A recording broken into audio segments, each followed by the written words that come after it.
নমস্কার বন্ধুরা, আমি সুমনা চলে এসেছি আজকে আমার রেসিপি ঝুলিতে একটা রেসিপি নিয়ে। আশা করি আপনারা সকলে ভালো আছেন, সুস্থ আছেন। আজকে আমি আপনাদেরকে দেখাবো এই পেঁয়াজ পাতার একটা রেসিপি। তো এখানে আমি 250 গ্রাম মতন পেঁয়াজ পাতা নিয়ে নিয়েছি। এগুলোকে দেখুন এইরকম ভাবে কেটে নিয়েছি। এখানে একটা বড় সাইজের টমেটো নিয়েছি। এখানে আলু নিয়েছি দুটো বড় সাইজের, এরকম আলুগুলোকে কেটে নিয়েছি এরকম ভাবে। আর এখানে নিয়েছি বেগুন। আর এখানে এই যে পেঁয়াজের যে নিচের গোড়ার অংশটা, সাদা আর মোটা অংশটা, এই অংশটাকে আমি কেটে এখানে কুচি করে নিয়েছি। আর এটা আমি দেখাবো বলে আপনাদেরকে এটা রেখেছি, এটাও আমি এবার কেটে নেব। এই যে এই খোসার এইগুলোকে ছাড়িয়ে ফেলে দিতে হবে, আর এইখানটা কেটে ফেলতে হবে, দিয়ে এটাকে কিন্তু কুচি করে নিতে হবে। এটাও কিন্তু খাওয়া যায়, এটা ফেলে দেয় না, এটাকেও খাওয়া যায়। এর সঙ্গে আমি ভাজা করব আজকে। পেঁয়াজ পাতা বেগুন আলু দিয়ে আমি একটা রেসিপি বানাবো, খেতে অসাধারণ লাগে, ভাত রুটি সবের সঙ্গে খাওয়া যায়। তো চলুন আমি এটাকে কেটে নিই। আমি চলে এসেছি সরাসরি রান্নায়।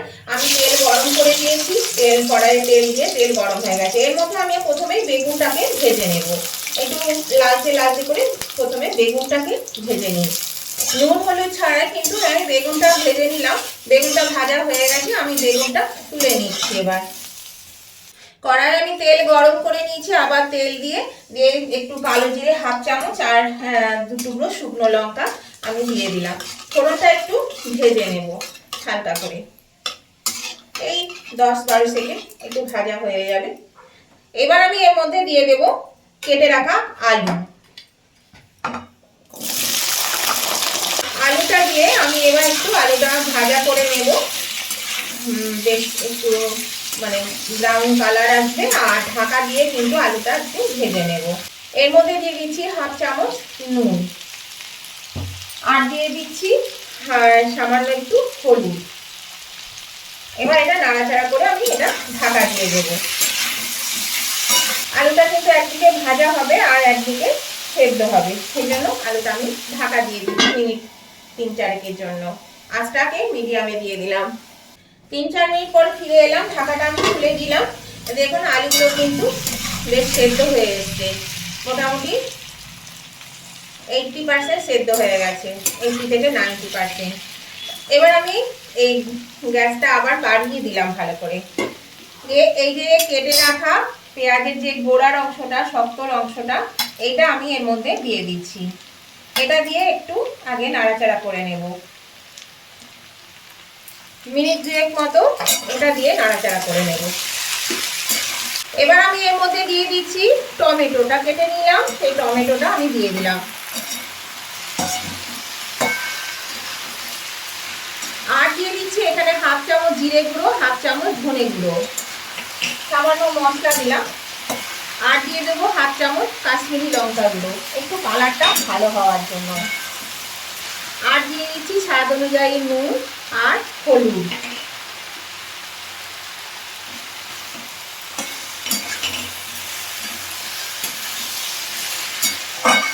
এটা দিয়ে আমি ভালো করে একটু নাড়াচাড়া করে নিই সবজিটা। এবার আমি এটা আবার 2-3 মিনিটের জন্য একটু ঢাকা দিয়ে দিচ্ছি, আর টমেটোটা সেদ্ধ হয়ে যাবে। 2-3 মিনিট পরে ফিরে এলাম, ঢাকাটা খুলে দিলাম। এবার দিয়ে দেব এই পেঁয়াজ পাতা। দেখুন টমেটোগুলো কিন্তু অনেকটা সেদ্ধ হয়ে এসছে। এই পেঁয়াজ পাতাগুলো দিয়ে আমি আবার ভালো করে একটু নেড়ে চেড়ে নেব।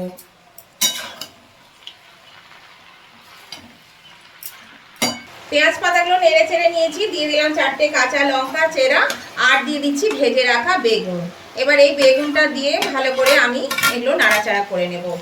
নতুন বন্ধু যারা আমার চ্যানেলে প্রথম এসেছে, নতুন ভিজিট করছে, তাদের কাছে আমার অনুরোধ, এখনো যদি আমার চ্যানেলটা সাবস্ক্রাইব করে না থাকে তাহলে অবশ্যই কিন্তু আমার চ্যানেলটা সাবস্ক্রাইব করে আমার পাশে থাকবে, আর পাশে থাকা বেলটা অবশ্যই ক্লিক করে দেবেন। আর আমার উভয় বন্ধুদের কাছে আমার অনুরোধ, আজকের ভিডিওটা দেখতে দেখতে এখনো যদি লাইক দিতে ভুলে গিয়ে থাকে, প্লিজ লাইক বাটনটা একটু প্রেস করে দেবেন। আপনাদের একটা লাইক আমাকে এগিয়ে নিয়ে যেতে অনেকটা সাহায্য করে। আর আজকের রেসিপিটা আপনাদের যদি ভালো লেগে থাকে, যদি খুব ভালো লেগে থাকে, তাহলে পরে অবশ্যই কিন্তু আপনাদের বন্ধু বান্ধব আত্মীয় স্বজন সকলেই যাতে পেয়ে যায়, তার জন্য কি করবেন, একটু প্রচুর পরিমাণে শেয়ার করে দেবেন প্লিজ। আর কেমন লাগলো আজকের এই রেসিপিটা, পেঁয়াজ পাতা বেগুন আলু দিয়ে ভাজা, এটা কিন্তু খেতে দুর্দান্ত হয়। এটা যদি আপনাদের ভালো লেগে থাকে তাহলে অবশ্যই কিন্তু একটা কমেন্ট করে জানাবেন। আপনাদের মিষ্টি মিষ্টি কমেন্টগুলো পড়তেও ভালো লাগে, আর একটা কমেন্ট আমাকে পরবর্তী রেসিপি বানাতে অনেকটাই কিন্তু উৎসাহিত করে।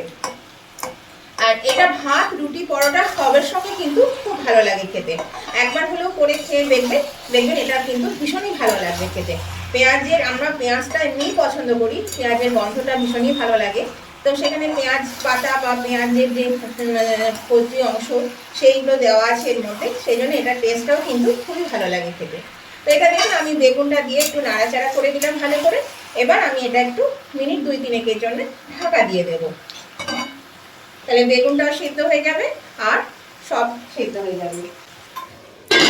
আজটা আমি কিন্তু মিডিয়ামে দিয়ে দিয়েছি, লো টু মিডিয়ামে।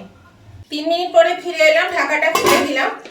দেখুন বন্ধুরা, বেশ মানে জল বেরিয়েছে, এই যে এই পেঁয়াজ পাতা থেকে রসগুলো বেরিয়ে গেছে, জলগুলো। তো আমি এবার এটা কিন্তু বাড়িয়ে দিচ্ছি, ফুল আঁচে দিয়ে দিচ্ছি, কারণ জলটা মরে যাবে।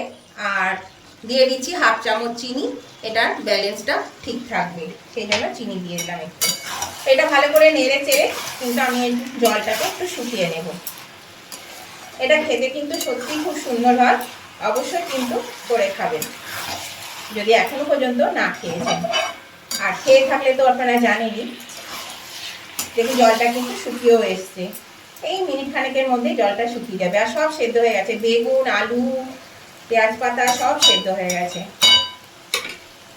এই দেখুন বন্ধুরা, এটা হয়ে গেছে, জলটা কিন্তু একদম শুকিয়ে গেছে। আর এরকম একটা যেহেতু বেগুন দেওয়া আছে সেই জন্য এই কাদা কাদা ভাবটা থাকবে। তো এবার আমি এটা গ্যাসটা অফ করে দিচ্ছি, দিয়ে আমি তুলে নিচ্ছি।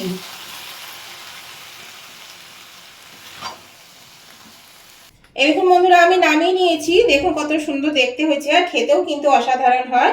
এই দিয়েই এক থালা ভাত খাওয়া হয়ে যায়। তো আজকের রেসিপিটা আপনাদের ভালো লেগে থাকলে অবশ্যই কিন্তু উভয় বন্ধুরা লাইক শেয়ার কমেন্ট করতে ভুলবেন না।